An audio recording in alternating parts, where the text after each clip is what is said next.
con todos, bienvenidos. Mi nombre es Horacio Urteaga y de lunes a viernes estamos leyendo juntos el Evangelio según San Marcos. Esta mañana vamos a continuar con el capítulo 14 de Marcos y para ubicarnos en el tiempo, para los que primera vez se están conectando, Marcos ya nos está narrando la última noche donde Jesús va a ser crucificado. Jesús está pasando con sus discípulos un tiempo bien bonito, un tiempo muy íntimo. Es más, Marcos no nos cuenta, pero otros evangelios nos dicen que Jesús anhelaba celebrar la Pascua con sus discípulos. Él anhelaba eso. Y se da la cena. Se da la cena de la Pascua y Jesús, en cierto sentido, cambia la cena. ¿Por qué la cambia? Porque ahora Él va a decir que el pan sin levadura es su cuerpo y que el vino que está tomando, esta copa que le da a sus discípulos, es el nuevo pacto en su sangre. Y hablamos al respecto en la clase anterior. Un dato interesante que los animo a leer y investigar es que si nosotros queremos profundizar en esa noche, ¿qué es lo que Jesús les enseñó a sus discípulos en esa noche a gran profundidad? Ustedes pueden encontrar esas enseñanzas en Juan capítulo 13 hacia el 17.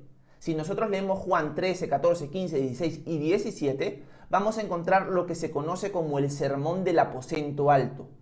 Los evangelistas como Mateo, Marcos y Lucas no nos dan muchos detalles de la conversación que tuvo Jesús con sus discípulos ahí. En cambio, Juan sí.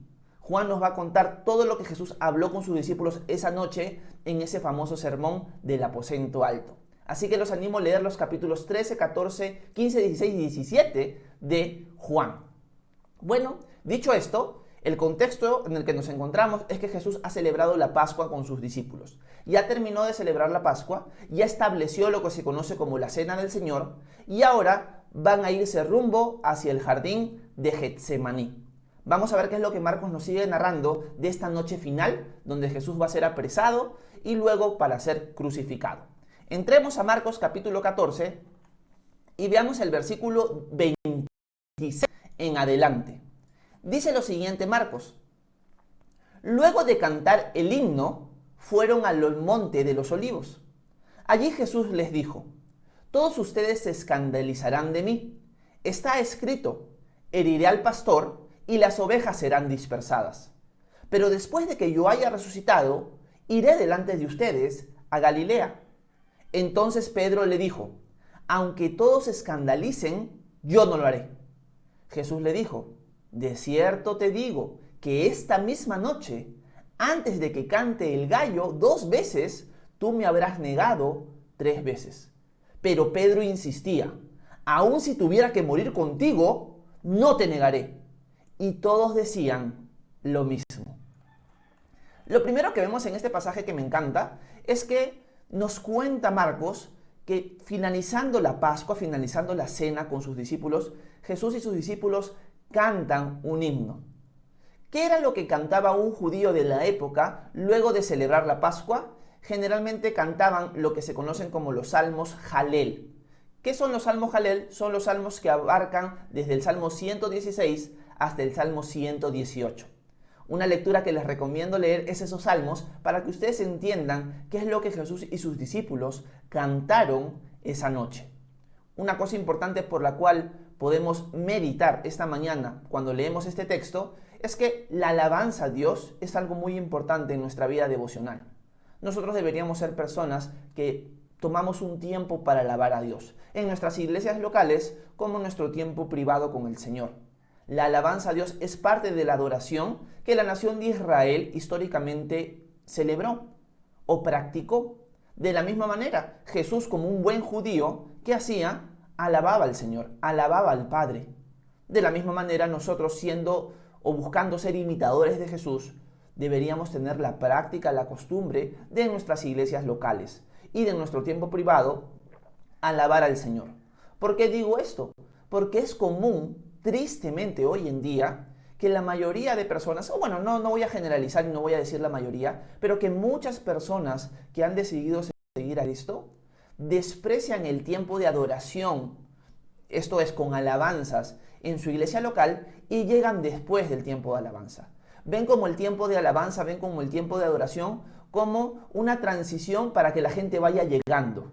O sea, tú dices, bueno, la alabanza empieza a tal hora, pero la prédica, la enseñanza empieza a tal. Yo voy a calcular un poquito antes de la enseñanza para yo llegar. Y llego en mitad de alabanza. ¿Por qué pensamos así? Porque lamentablemente no entendemos que a Dios le agrada y que es beneficioso para nosotros este tiempo de adoración al Señor. Es algo que muchos de nosotros en nuestro caminar con el Señor hemos despreciado muchas veces. El tiempo de adoración, el tiempo de alabanza como cuerpo de Cristo cada fin de semana o las veces que nos reunamos en nuestras iglesias locales.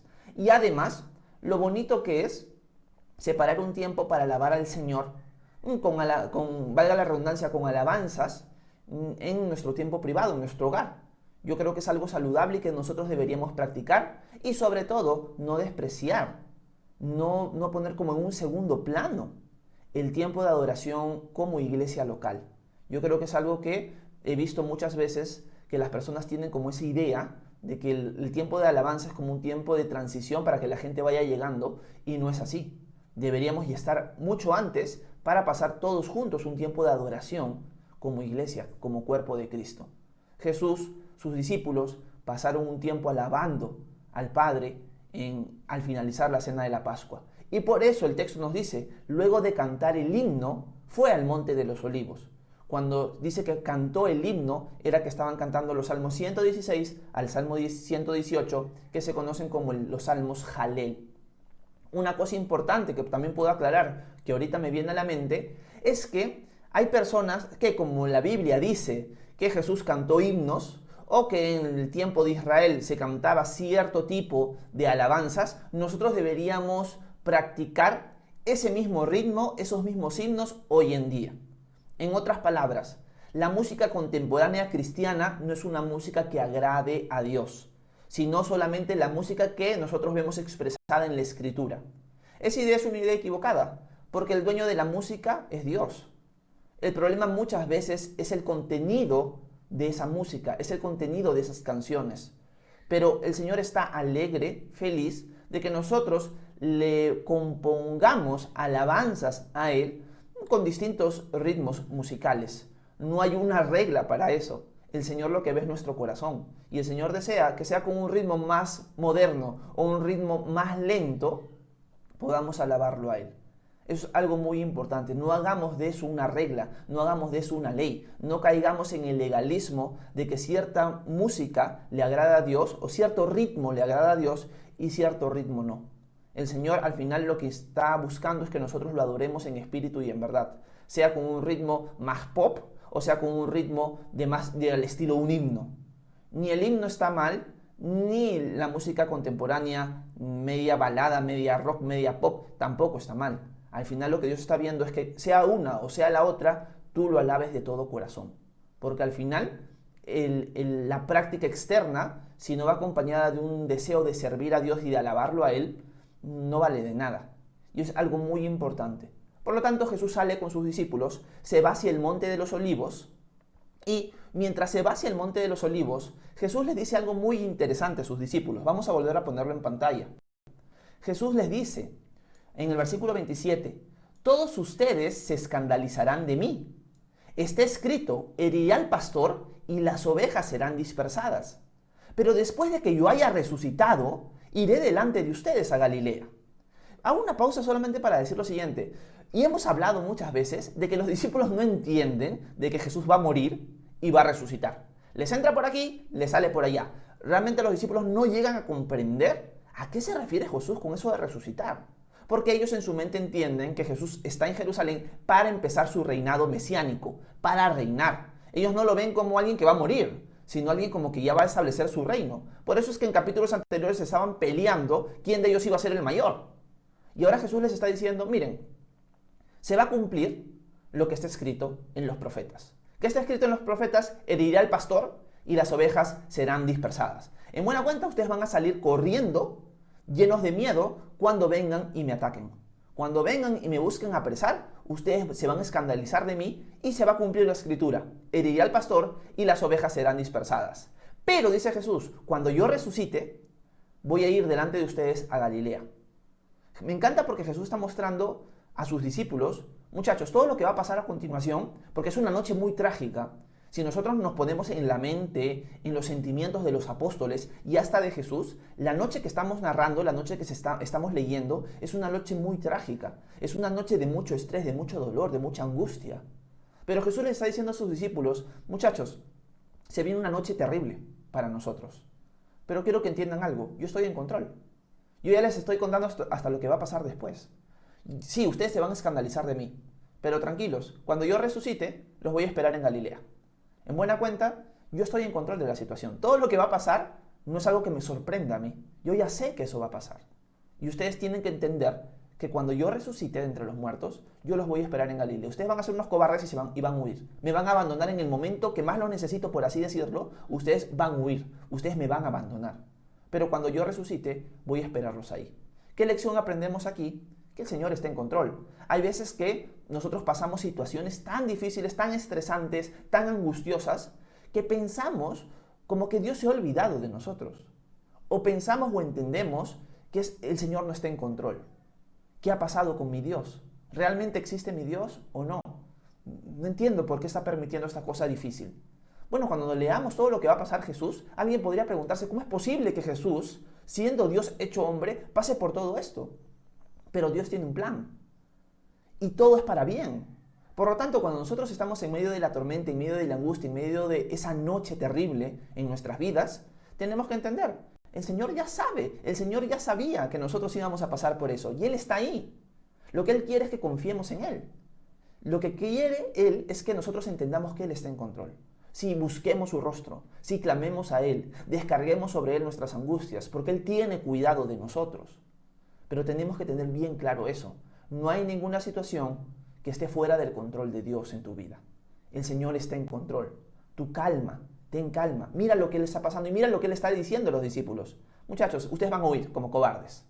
Pero yo estoy en control. Yo ya sé lo que va a pasar. Ya sé que ustedes van a huir, pero les cuento algo. Yo voy a vencer. Yo voy a resucitar. Y los voy a esperar en Galilea para poder enviarlos a todas las naciones. Eso es lo que en cierta palabra está diciendo Jesús y está mostrando el control absoluto que Él tiene de cada situación de su vida y de nuestras vidas. Ahora salta nuestro amigo Pedrito. Pedrito es un personaje muy interesante dentro de los apóstoles y en el versículo 29 lo que Él les dice es, pero para caerse para atrás, Versículo 29 dice, entonces Pedro le dijo, aunque todos se escandalicen, yo no lo haré. Jesús le dijo, de cierto te digo que esta misma noche, antes de que cante el gallo 2 veces, tú me habrás negado 3 veces. Pero Pedro insistía, aun si tuviera que morir contigo, no te negaré. Y todos decían lo mismo. Acá Pedro es un personaje Pedro tiene un rol de liderazgo dentro de los apóstoles. Dentro de los 12, él es el primero entre iguales. Sí, no hay ningún apóstol mayor que otro, pero Pedro tiene un rol de liderazgo dentro de todo. Se conoce eso como primus inter pares, el primero entre iguales. Es el primero que salta, es el que guía a los demás, es el que los anima, es el que los desvía también.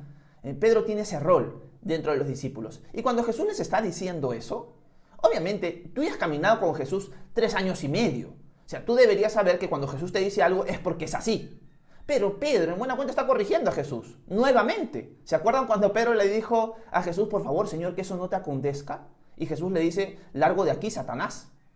Porque tú no estás pensando en las cosas de Dios, sino en las cosas de los hombres. Aquí Pedro, en cierto sentido, también está corrigiendo a Jesús. Lo que tú estás diciendo, Jesús, es mentira. Yo no me voy a escandalizar de ti. Es más, yo voy a ser el único, quizás, que no se va a escandalizar. Yo voy a dar hasta mi vida por ti. Y Jesús nuevamente lo corrige a Pedro y le dice, Pedro, antes que cante el gallo 2 veces, tú me vas a negar 3 veces. Pero Pedro insiste y dice, no, yo voy a dar mi vida por ti. Y los demás lo siguen en la declaración.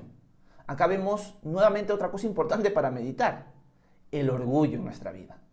La idea de que nosotros somos fuertes, la idea de que nosotros siempre vamos a estar firmes.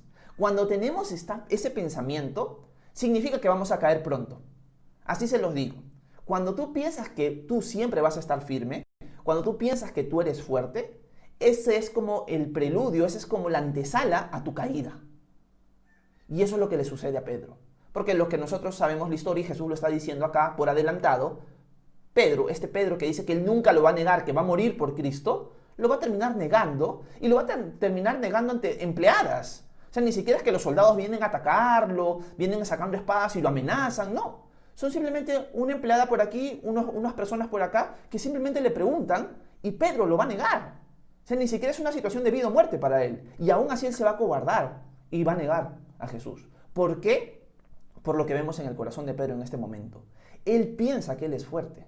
Y acá viene una lección que es contraria a la lección del mundo. El mundo nunca te va a decir esto.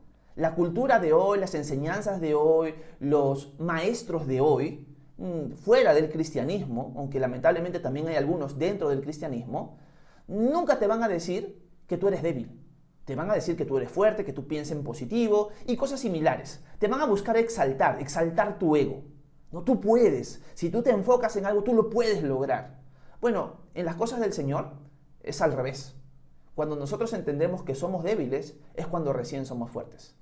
Si no entendemos eso, vamos a terminar como Pedro. Porque ahora que nosotros somos hijos de Dios por haber creído en Jesús, por haberle entregado nuestra vida a Él, el Señor va a permitir ciertas pruebas en nuestra vida para hacernos más fuertes y para hacernos más como Él. Y eso significa que nosotros tenemos que ser humildes. Pero si hay ese orgullo como el de Pedro en nuestro corazón, el Señor va a permitir situaciones difíciles para humillarnos, para bajarnos de la nube en la que nos encontramos. Pedro ahorita cree que es fuerte.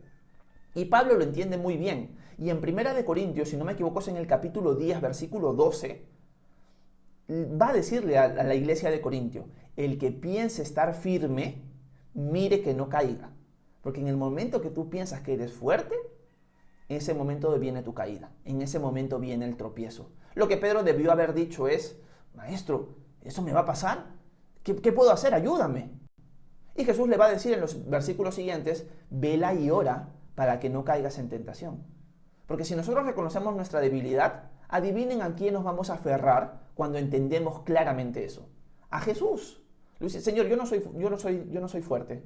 Necesito que tú seas mi fortaleza. Necesito que tú me des la fuerza para vencer esa tentación, para vencer este pecado, para cambiar esta actitud, para que mis palabras cambien, para que mis deseos cambien. Porque veo en mí que hay mucha inclinación hacia el mal y hacia desobedecerte. Por todos lados en mí. Señor, por más que yo lo intento, por más que a partir de hoy, Señor, te prometo que voy a hacerlo así. A partir de hoy te prometo que ya no voy a hablar así. A partir de hoy te prometo que ya no voy a ver esto. A partir de hoy te prometo que voy a tratar bien a mi esposa o a mi esposo. A partir de hoy te prometo que no voy a cometer este crimen en mi trabajo. Cuando nosotros ponemos esas promesas sin pedirle ayuda al Señor, al final las vamos a romper nuevamente. Porque estamos pensando que por nuestro esfuerzo lo vamos a lograr. Y no es así. Lo que tenemos que hacer es, Señor, no puedo. Señor, ayúdame. Veo esto que hay en mí y yo sé que eso te desagrada. Y a mí también me desagrada, también lo aborrezco. Ayúdame, Señor, a salir de esto. No puedo con mis fuerzas. Necesito tus fuerzas. ¿Y el Señor qué va a hacer? El Señor te va a ayudar en el proceso. Es cuando nosotros nos rendimos que vemos el poder de Dios. Una de las cosas que también me viene a la mente es que el apóstol Pablo es alguien que no se sabe exactamente cuándo. Él muere por algunos minutos, horas, no sabemos. Y él visita, no se sabe si en vida o en muerte, el tercer cielo, el lugar donde está Dios. Y dice que ve cosas inefables ahí, cosas que no las puede expresar. Pero Dios, por la experiencia que había pasado Pablo, le manda una especie de enfermedad, una especie de aguijón en la carne. ¿Para qué? Para bajarlo del orgullo que iba a surgir por causa de esa visión. Miren, el apóstol Pablo tenía la capacidad de caer en el orgullo por haber ido en visión o en vida, no se sabe, al tercer cielo y ver cosas de Dios. Pero el Señor sabe eso. ¿Qué hizo el Señor para que Pablo no se enorgulleciera en esto? Le permitió un aguijón en la carne, que realmente no se sabe qué es. Y Pablo le pidió 3 veces al Señor que lo sacara de esta situación. Y el Señor le dijo, bástate en mi gracia, porque en mi poder se perfecciona en la debilidad. Pedro en este momento no entiende que él es débil. Él piensa que él es fuerte. Saca pecho, dice a los demás y le dice sobre todo a Jesús, yo no te voy a negar, yo voy a dar mi vida por ti, aunque todos lo hagan. Y ese es el momento de la caída. La pregunta que tenemos que hacernos nosotros es la siguiente. ¿Cuál es mi actitud diaria con respecto a mi caminar diario con el Señor? Mi actitud es esa actitud orgullosa. Yo lo puedo hacer. Yo no necesito humillarme delante de Dios constantemente para solucionar una situación. No, yo ya sé más o menos cómo funciona el mundo, por lo tanto yo voy a resolver la situación. Ya sé cuál es el paso 1, 2, 3. Y si no sale así, lo único que voy a hacer es desesperarme y renegar porque no me salió. Pero nuestra actitud debería ser: me detengo, me humillo delante de Dios, le pido dirección, le pido ayuda, le pido fortaleza. Esa debería ser la actitud, porque si no, vamos a estar cayendo y cayendo y cayendo y no aprendiendo la lección en el medio de nuestras caídas. Esa es la diferencia entre ser un seguidor de Cristo y ser una persona que no sabe nada de Él ni quiere seguirlo. El seguidor de Cristo entiende que somos débiles. Y es algo que muchas veces no nos gusta. ¿Por qué no nos gusta? Porque somos orgullosos. Y termino con esto. Cuando Pedro dice eso, los demás apóstoles lo siguen en la frase. Y también dicen: no, nosotros tampoco te vamos a negar. Y acá vemos algo muy importante. Muchas veces nosotros somos influencia para los demás. Y a veces somos influencia para lo bueno, pero también para lo malo. A veces nuestras actitudes orgullosas en medio de nuestros hermanos va a lograr que ellos también tengan esa forma de vivir. Y hoy en día me he dado cuenta que muchos cristianos tienen ciertos pensamientos, ciertas costumbres, ciertas ideas con respecto a su caminar con el Señor que son contrarias a la palabra de Dios, que son generalmente situaciones de resolver prácticamente las cosas. No, yo ya sé cómo se resuelve esto, yo ya sé cómo se resuelve aquello. Y tú dices: pero ¿de dónde nace si esto no es algo que va de acuerdo a las Escrituras? Porque otra persona les ha enseñado así, porque otra persona les ha dicho que así se resuelve la vida, que así se resuelve su caminar diario. Y no es así. ¿Ustedes creen que era lógico para la nación de Israel dar 7 vueltas sobre las murallas de Jericó para destruir la ciudad? Es lo más ilógico del mundo, pero era lo que Dios quería que ellos hicieran. Si alguien era práctico, decía: bueno, para atacar la ciudad de Jericó tenemos que mandar soldados por aquí, catapultas, etcétera, etcétera. Dios no les dice eso. ¿Qué les dice Dios? Miren, van a ir y van a dar una vuelta alrededor de la muralla y se regresan a la casa. Al día siguiente hacen otra vuelta y se regresan a la casa. Y así 7 días. Y el 7º día van a dar 7 vueltas. Y en la última vuelta van a ir tocando trompetas y las murallas se van a caer, y todavía de adentro hacia afuera. Eso es algo tonto. Eso es algo que, si tú lo ves lógicamente, dices: pero qué tontería es esta. Pero era lo que Dios quería. Y esa era la forma en la que Dios quería conquistar Jericó. Muchas veces nuestro Jericó se resuelven con los órdenes de Dios y no con nuestra lógica. Y es algo que tenemos que entender hoy día. Humillémonos delante de Dios. No creamos que nosotros conocemos todo y que podemos resolver todo con nuestras fuerzas, porque no va a suceder así. Así que esta lección que aprendemos en el orgullo de Pedro, que nos sirva para no repetir sus mismos errores nosotros, al igual que él. Así que yo los animo a meditar en estas verdades, porque son muy importantes para nosotros, para primero ser buen ejemplo para nuestros hermanos en la fe que están caminando con el Señor y que nos ven a nosotros quizás como referentes, pero también para no estar tropezándonos innecesariamente, como va a tropezar Pedro, y va a sufrir y le va a doler muchísimo la caída que él va a tener, simplemente porque no escuchó a Jesús, simplemente porque no lo escuchó. Así que yo los animo esta mañana a tomar presente eso, examinarse ustedes mismos de cómo están en esas situaciones y hacer los cambios necesarios para que tengamos una vida de constante humillación delante de Dios. Así que muchas gracias por haberme prestado atención esta mañana. Cualquier duda, ustedes saben, cualquier comentario, cualquier pregunta de lo que hemos leído, o quizás de cualquier cosa que tengan dudas con respecto a la Biblia, háganmela saber en la sección de comentarios, que yo los voy a leer. Gracias por su atención, que Dios los bendiga a todos.